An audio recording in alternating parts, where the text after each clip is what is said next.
If you're in the middle of a PhD program and you know you want to get into tech, there are a few things that you should do. First, be comfortable with SQL and Python or R, and maybe even a little bit of Git.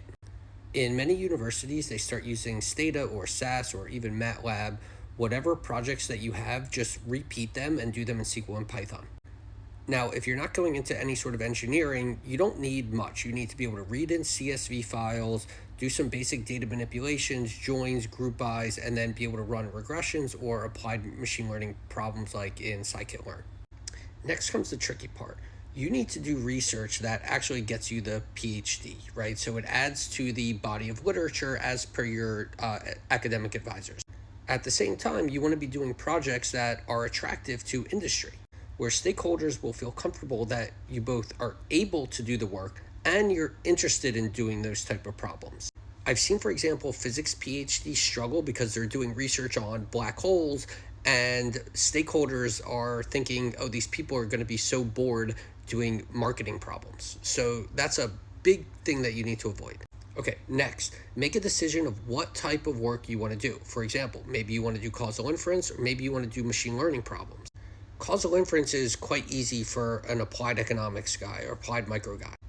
Asking the impact of pretty much any public policy program, like a new law or regulation, is going to be sufficient to get your PhD. And the skill set is so easily transferable to problems that tech companies face. Check out my most recent video where I talk about the transferability of projects.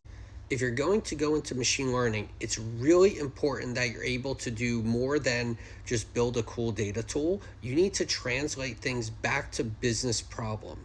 Now, it might not be easy, but I have seen this at almost every company that I've worked at least a couple of academic partnerships, where a PhD student comes in and they know how to do something like a recommender system or a new LLM, and the company offers them access to the data and the ability to write a paper on it, but at the same time, they're getting sort of free labor from this PhD student.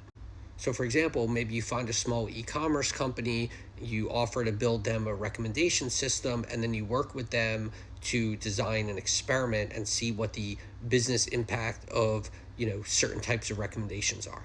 And an even better business question is if you have multiple types of recommender systems and then you test which one is best. So that would give you machine learning experience, experimentation experience, and a lot to talk about business impact.